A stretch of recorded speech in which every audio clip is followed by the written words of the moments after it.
Lloyd, how are you? I'm okay. How are you? Good, good, good. Got some things I want to go over with you, talk to you about some new developments in your career. You've made some changes. I've made a lot of changes. Yeah? Yeah.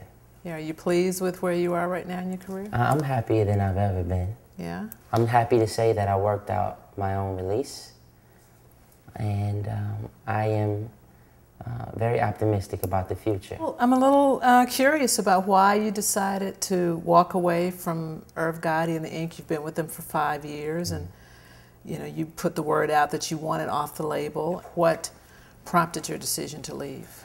Well, ever since I signed, I was completely dedicated to trying to make good music, something that's worth hearing, and just trying to work with this rubble that I was given and build something out of it. The rubble being? Being the current state of the label when I first arrived.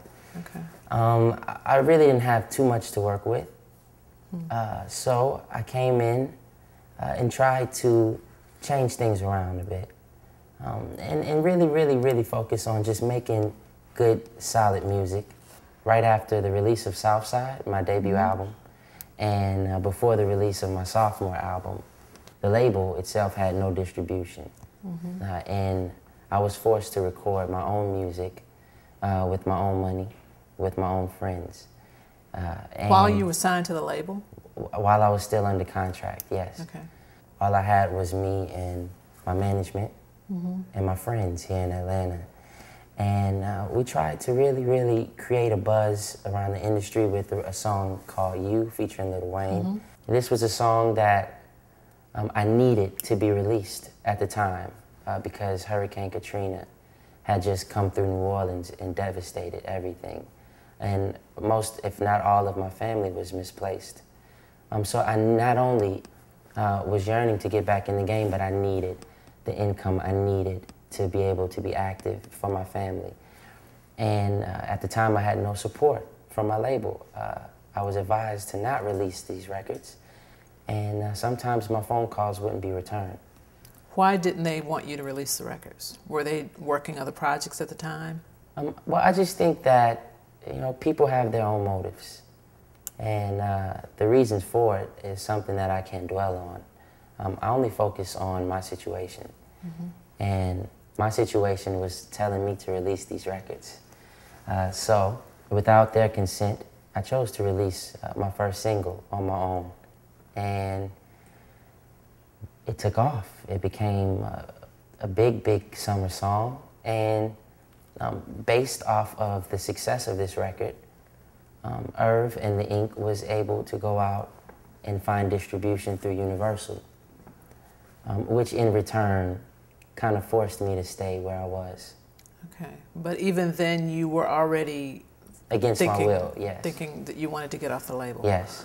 So other than that, I mean, were there other issues that were nagging you about Irv or about the label or about your label mates? I mean, it wasn't so much personal as it was business. I've learned to separate the two.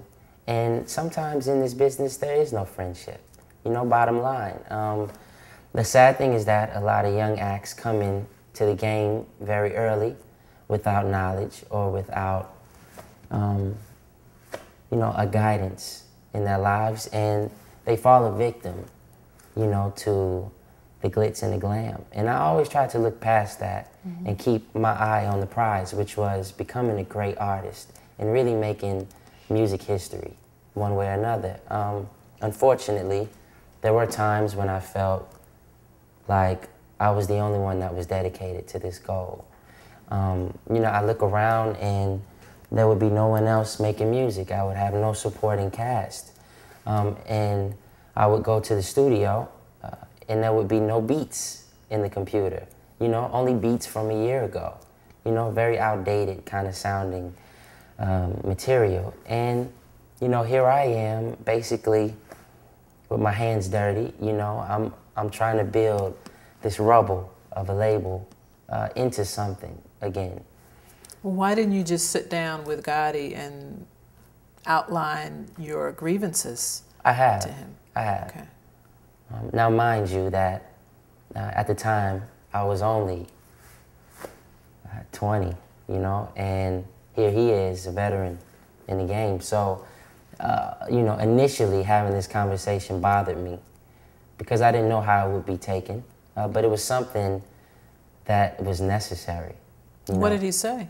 He basically shoved me off, you know, like whatever, just pushed me to the side and just basically said that, you know, this is something that is my problem and not his.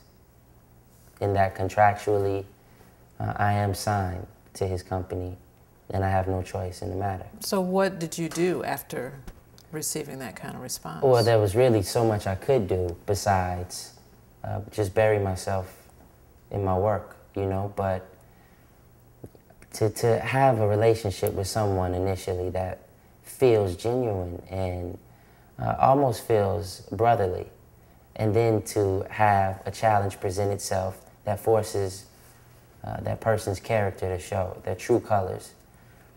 It's always surprising, you know, it's something that it was not expected, you know, but there's no need to cry over spilled or spoiled milk.